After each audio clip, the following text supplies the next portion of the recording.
Good morning मेरी प्यारी सभी यूट्यूब फैमिली। बिना कुकिंग ब्लॉग्स में आप सभी लोगों का बहुत बहुत स्वागत है। और आज मैं आपके साथ शेयर करने वाली हूँ आटे और सूजी की एकदम कुरकुरी और स्वादिष्ट स्टफ्ड बाटी। बाहर से क्रिस्पी और अंदर से मसालेदार, इतनी टेस्टी कि एक बार खाएंगे तो बार बार बनाने का मन करेगा। क्योंकि रोज़ रोज़ एक जैसा नाश्ता या खाना बनता है, तो आज की ये रेसिपी ज़रूर देखिए और ट्राई कीजिए। स्वाद इतना शानदार कि बच्चे हो या बड़े सभी बार बार मांगेंगे। इस रेसिपी की सबसे अच्छी बात यह है कि इसे बहुत कम सामान में आसानी से बनाया जा सकता है। इसमें हम इस्तेमाल करेंगे गेहूं का आटा, सूजी और कुछ सिंपल मसाले। साथ ही मैं आपको बताऊंगी परफेक्ट कुरकुरी बाटी बनाने का आसान तरीका। अगर आपको ये आसान टेस्टी रेसिपी पसंद आती है तो वीडियो को लाइक और चैनल को सब्सक्राइब ज़रूर करिए। तो चलिए अब शुरू करते हैं आज की मज़ेदार रेसिपी। इस रेसिपी को बनाने के लिए हमें सबसे पहले देखना है कि कौन कौन सी सामग्री चाहिए, क्योंकि बहुत ही सिंपल मसालों के साथ में आज हम बनाने वाले हैं। तो सबसे पहले हमें लेना है गेहूं का आटा। तो यहाँ पर मैंने 4 कटोरी गेहूं का आटा लिया है। और जो भी मसाले मैंने यहाँ पर रखे हैं, सारे मसालों को हमें एक एक करके इसमें ऐड करना है। तो 4 कटोरी गेहूं का आटा पहले लिया, 1 कटोरी गेहूं का आटा हमने बाद में डाला। टोटल हमारा 5 कटोरी आटा हो गया। अब ये है हमारी 1 कटोरी सूजी। तो 1 कटोरी सूजी भी हम इसी के साथ में मिला देंगे। फिर हमें मिलाना है इसमें 1 कटोरी बेसन, मतलब 5 कटोरी गेहूं का आटा, 1 कटोरी सूजी और साथ में 1 कटोरी बेसन।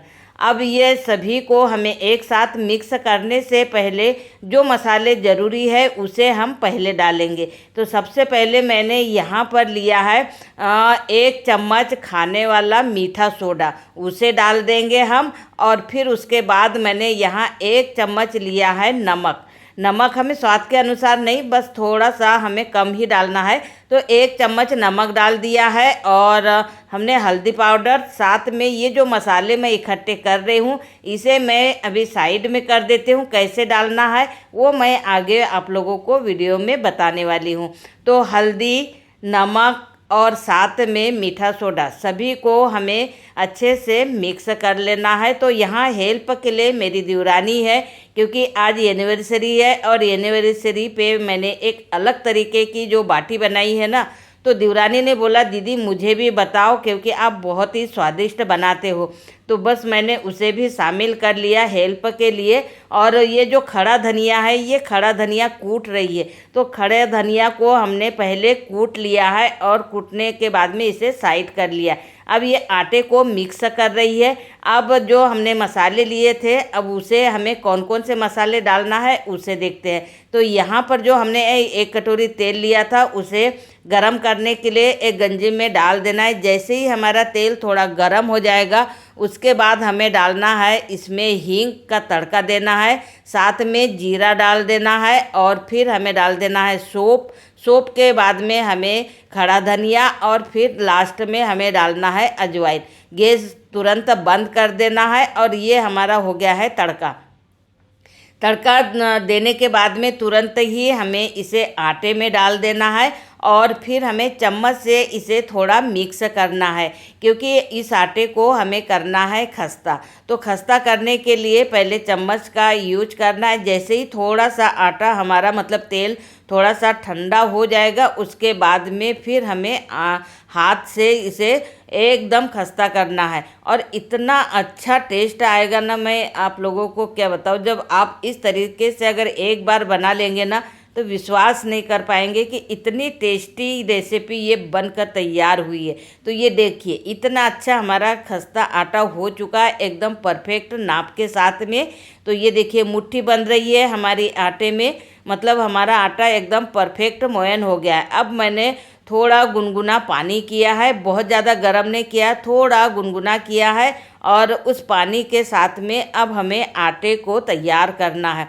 तो देवरानी को बोला आटा आप लगाओ, तब तक मैं दूसरी तैयारी करती हूँ। तो थोड़ा थोड़ा हमें पानी डालते जाना है और आटे को तैयार करना है। देवरानी आटा तैयार कर रही है, तब तक मैंने दाल फ्राई मतलब दाल पहले ही चढ़ा दिया था कुकर में। तो 5 प्रकार की मिक्स दाल बना रही हूँ बाटी के साथ में। तो दाल हमारी यहाँ पर मतलब चुड़ चुकी है, जैसे कि उबल चुकी है। तो अब हमें इसे करना है फ्राई। और एक साइड में मैंने यहाँ पर एक बर्तन में मतलब कढ़ाई में मैंने पानी गर्म करने के लिए रख दिया है बाटी को। आगे बताऊंगी कि हमें कैसे करना है, अभी बहुत टाइम है इसलिए कम आंच पे ही मैंने पानी गर्म करने के लिए रख दिया था। अब हमें कर देना है दाल को फ्राई।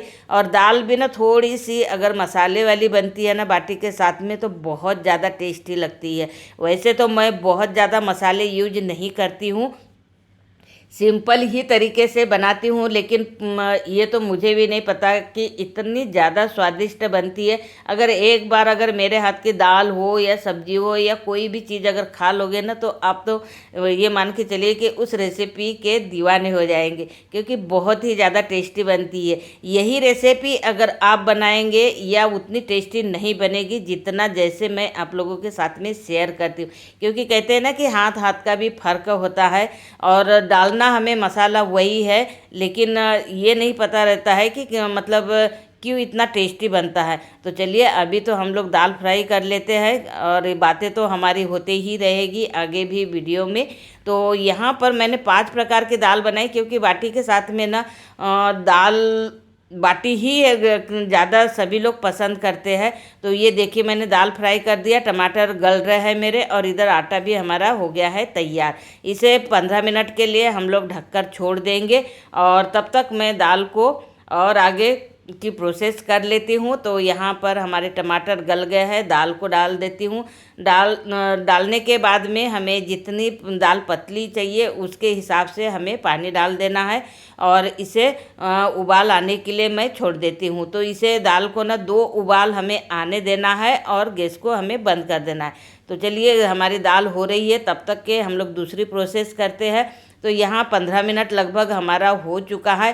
अब इसमें से हमें आटा लेना है थोड़ा सा, और इसे फिर हमें सॉफ्ट करना है, क्योंकि 15 मिनट के बाद में जब आटा हमारा सेट हो जाता है ना तो बहुत ही अच्छे से मतलब जो रोटी कहो या फिर बाटी कहो अगर बनाओ ना तो बहुत ज़्यादा अच्छी बनती है। तो बस ये हमने थोड़ा हाथ से दबा दिया है और बीच में से इसको कट कर दिया है। कट करने के बाद में फिर हमें एक साइड में कर देना है, मतलब 2 भागों में हमने बांट लिया है। अब इस पर ना हमें हल्का तेल लगा देना है, और तेल लगाने के बाद में फिर हमें बीच में से और एक कट लगाना है। कट लगाने के बाद में फिर इसके ऊपर हमें इसे रख देना है, और रखने के बाद में फिर हमें इसे सेट करना है। सेट करने के बाद में इसे हमें दबाते हुए इस तरीके से थोड़ा सा मोटा ही रखना है, दबाना है, और दबाने के बाद में फिर हमें तेल लगाना है। तेल लगाने के बाद में अब हमें इसे करना है रोल इस तरीके से। तो जैसे ही हम लोग रोल करेंगे ना तो ये थोड़ा सा मोटा हो जाएगा। तो ये देखिए इस तरीके से हमें रोल करना है, और इसका जॉइंट हमें हाथ से दबाते हुए मिलाना है। हाथ से ही दबाना है, वैसे हमारा जॉइंट नहीं मिलेगा। तो बहुत ही अच्छे तरीके से हमें इसका जॉइंट मिला देना है, कुछ इस तरीके से। जैसे ही जॉइंट मिल जाएगा ना तो इसे हमें फिर चलनी में रख देना है। ये देखिए जाली वाली हमारी चलनी है, क्योंकि पानी हमने गैस पे पहले ही गर्म करने के लिए रखा है। आप लोगों ने देखा होगा। तो बस इस तरीके से ना हमारा जितना भी आटा है उसे इसी तरीके से हमें बनाकर तैयार करना है। ये देखिए बीच में से हमें कटिंग करके 4 मैंने रोल यहाँ पर बनाकर तैयार कर लिए। पानी हमारा गर्म हो गया है। अब हमें इसे दोनों को स्टीम देने के लिए रख देना है। तो यहाँ पर कम से कम हमें 20 से 25 मिनट तक हमें मीडियम आंच पे इसे स्टीम देना है। 20 से 25 मिनट के बाद में हमें चेक कर लेना है चाकू डालकर कि अगर नहीं चिपक रहा है तो समझिए कि बहुत ही अच्छे से स्टीम हो चुका है। और 5 मिनट गैस पे ही रहने देना है, और उसके बाद में फिर हमें इसे नीचे उतार लेना है। नीचे उतारने के बाद में हल्का थोड़ा सा हमें ठंडा होने देना है, बहुत ज़्यादा बिल्कुल भी ठंडा नहीं होने देना है, हमें गरम गरम ही इसकी कटिंग करना है। अगर ठंडा होने देंगे ना तो इसके ना टुकड़े हो जाएंगे, इसलिए इसे ना हमें थोड़ा गरम गरम में ही कटिंग करना है, कुछ इस तरीके से। तो ये देखिए बहुत ही ऐसे जालीदार हमारी जो बाटी है ना वो बनकर तैयार हुई है, और देखने में ही इतनी ज़्यादा टेस्टी लग रही है कि मैं क्या ही बताऊँ। और अगर जो भी खाएगा ना तो मुंह में जाते ही घुल जाएगी, इतनी ज़्यादा टेस्टी बनी है। तो यहाँ बाटी हमारी हो गई है बनकर तैयार। तो चलिए अब हमारी बची है लास्ट वाली स्टेप। अगर इस स्टेप को अगर फॉलो नहीं करेंगे तो भी हमारी ये बाटी ना बहुत ही मज़ेदार बनकर तैयार हुई है। तो यहाँ पर मैंने गैस पे तेल गरम करने के लिए रखा है। अगर आप चाहो तो गैस पे मतलब घी में भी सेक सकते हैं, तेल में भी सेक सकते हैं। तो मेरे यहाँ बच्चे वगैरह ना घी ज़्यादा नहीं खाते हैं, इसलिए मैं तेल में ही सेक रही हूँ। तो बस बिल्कुल सेकने के लिए ना बिल्कुल भी ज़्यादा समय नहीं लगता है, 2-2 मिनट में पूरी बाटी हमारी सिक कर तैयार हो जाती है। बस हमें डालकर एक बार पलटी कर देना है और फिर हमें इसे निकाल लेना है। निकालने के बाद में इतनी ज़्यादा खस्ता बनती है कि मैं क्या ही बताऊँ। बस इसी तरीके से सारी बाटी हमने यहाँ पर फ्राई कर लिया है, और फ्राई करने के बाद में देखिए इसका कलर देखिए इतना ज़्यादा बेस्ट निकल कर आया है, और एकदम खस्ता दिख रही है, जैसे वो हम लोग मार्केट से टोस्ट वगैरह लाते हैं ना, बस उसी तरीके से एकदम खस्ता बनकर तैयार हुई है। और मसाले बहुत ही सिंपल है, लेकिन सिंपल मसालों के साथ में भी इतनी ज़्यादा टेस्टी बनी है कि मैं क्या बताऊँ। एक बार दोस्तों आप ज़रूर ट्राई कीजिए। अगर एक बार इस रेसिपी को ट्राई कर लेंगे ना तो बार बार बनाने का मन करेगा, और एक बार खा लेंगे ना तो स्वाद तो बिल्कुल भी नहीं भूलने वाले हैं। तो चलिए मिलते हैं नेक्स्ट रेसिपी के साथ में। Thank you, bye bye.